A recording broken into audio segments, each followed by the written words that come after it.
Hello बच्चों, आप सभी का स्वागत है शिवम कोचिंग क्लासेस में। हम आज पढ़ेंगे कक्षा 8वीं के अध्याय 1 वर्ग एवं घन। वर्ग हम देखते हैं कि हम किसी संख्या को पाइथागोरी त्रिक है या नहीं, ये हम कैसे ज्ञात करते हैं। तो देखिए, कोई संख्या आपको दी गई है 3 का वर्ग धन 4 का वर्ग बराबर 5 का वर्ग। इसे आपको दिया जाएगा कैसे? 3 वर्ग कॉमा 4 का वर्ग कॉमा 5 का वर्ग। इस तरह से आपको प्रश्न दिया जाएगा कि ये पाइथागोरिक त्रिक है या नहीं, ये ज्ञात कीजिए। इसका मतलब होता है 3 का वर्ग धन 4 का वर्ग बराबर 5 का वर्ग। आपका पाइथागोरिक त्रिक क्या होता है? कर्ण का वर्ग, मैं पहले लंब लिखती हूँ, लंब का वर्ग धन आधार का वर्ग बराबर कर्ण का वर्ग। ये होता है पाइथागोरिक त्रिक। तो यहाँ पर 5 जो है वो कर्ण है। कर्ण हमेशा बड़ा होता है लंब और आधार से, तो 5 यहाँ पर कर्ण होगा और 3 और 4 जो है लंब और आधार होंगे।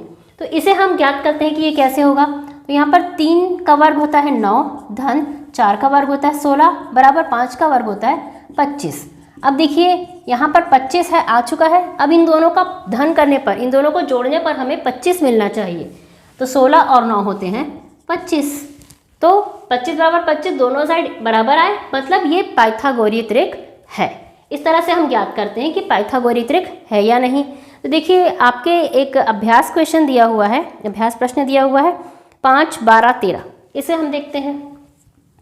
5, 12, 13 ये दिया हुआ है। इसे पाइथागोरीय त्रिक है नहीं, हमें समझना है, ज्ञात करना है। तो 5 का वर्ग धन 12 का वर्ग बराबर 13 का वर्ग। 5 का वर्ग होता है कितना? 25 धन 12 का वर्ग होता है 144 बराबर 13 का वर्ग होता है 169, है ना। अब यहाँ पर 5, 4, 9, 4 और 2 6, 1 बराबर 169। तो ये दोनों बिल्कुल बराबर आए, मतलब ये संख्या पाइथागोरीय त्रिक है। ठीक है, इस तरह से देखिए, आपको मैंने पहला बताया, दूसरा तीसरा आप करिए सॉल्व। और लास्ट वाला देखिए 4, 7 और 11, 4, 7, 11 ये पाइथागोरीय त्रिक है या नहीं। तो यहाँ पर 4 का वर्ग धन 7 का वर्ग बराबर 11 का वर्ग।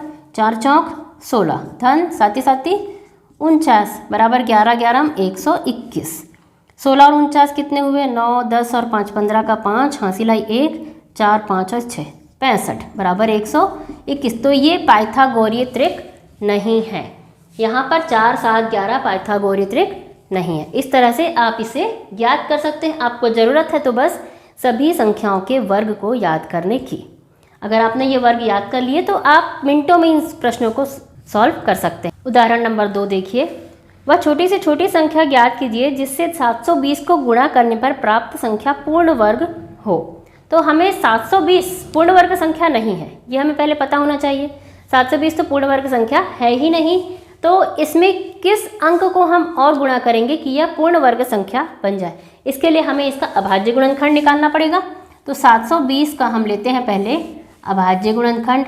2 तिया 6, 1 और 2, 2 छक्के 12, 2 शून्यम 0।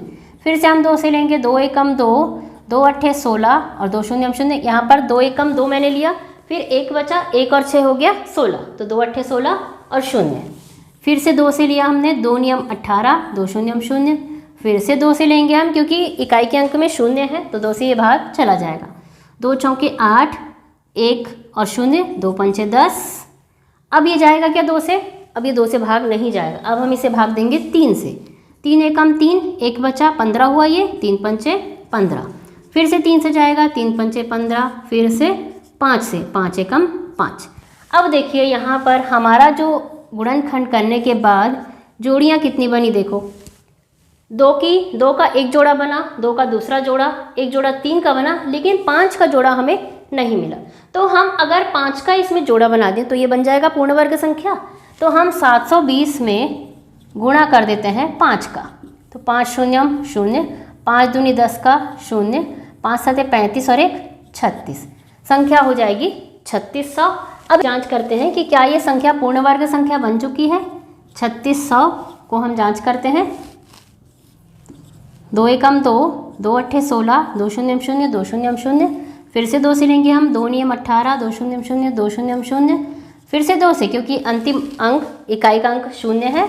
2 चौके 8, 1 और शून्य, 2 पंचे 10, 2 शून्यम शून्य, फिर से हम लेंगे 2 से, 2 दूना 4, 2 दूना 4, 2 पंचे 10। अब ये 2 से भाग नहीं जाएगा क्योंकि अंतिम इकाई का अंक 5 आ गया। अब हम 3 से लेकर देखते हैं, 3 से ये भाग हो जाएगा क्योंकि इसके अंकों का योग 9 आ रहा है। 5 2 7 और 2 9, अंकों का योग अगर 9 आ रहा है तो ये 3 से भाग जरूर होगा। 3 सत्ते 21, 1 बचा, 3 पंचे 15, फिर 3 से, 3 दूनी 6, 1 और 5, 3 पंचे 15। अब ये भाग जाएगा 5 से, 5 पंचे 25 और 5 एकम 5। अब देखिए 1 2 3 और ये 4। अब ये सभी अंकों के जोड़े बन गए हैं तो ये पूर्ण वर्ग संख्या बन चुकी है। इस तरह से हम संख्याओं को पूर्ण वर्ग संख्या बना सकते हैं। जैसे हमने 720 में पहले निकाला कि हमें किस संख्या का जोड़ा नहीं मिल रहा है, उस संख्या से हम इसे गुणा कर देंगे तो ये बन जाएगी पूर्ण वर्ग संख्या। ये उदाहरण नंबर 3, यहाँ पर वह छोटी से छोटी संख्या ज्ञात कीजिए जिससे 140 को भाग देने पर भागफल पूर्ण वर्ग संख्या हो। तो यहाँ पर प्रश्न में बस ये परिवर्तन हुआ है कि पहले प्रश्न में गुणा करना था, यहाँ पर भाग करना है। तो 140 को भाग देने पर वो छोटी से छोटी संख्या जिससे 140 को हम भाग दें तो ये संख्या जो है वो पूर्ण वर्ग बन जाए, ये है यहाँ पर प्रश्न। तो देखिए 140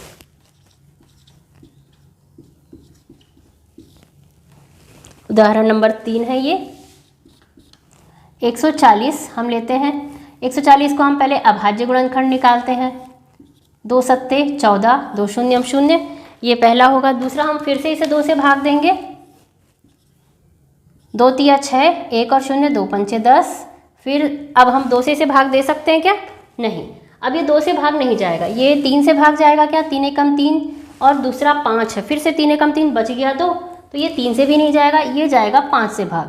5 सत्ते 35 और 7 एकम 7, 7 भी किसी से भाग नहीं जाता, केवल 7 से ही जाता है। तो यहाँ पर देखिए 2 का तो एक जोड़ा बन गया, लेकिन 5 और 7 के जोड़े हमारे पास नहीं हैं, तो हमें 5 और 7 इन दोनों ही संख्याओं से इन्हें भाग देना पड़ेगा।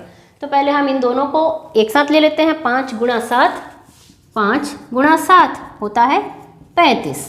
तो हम 140 को 35 से भाग दे देते हैं, 140 भागित 35। देखिए 5 सत्ते 35, 5 दूनी 10, 5 अट्ठे 40, 7 एकम 7 चौक 28, 4। देखिए यहाँ पर 140 को 35 से भाग दे देने पर हमारे पास संख्या बची 4, जो कि एक पूर्ण वर्ग संख्या है। तो यही हमारे इस प्रश्न का उत्तर है।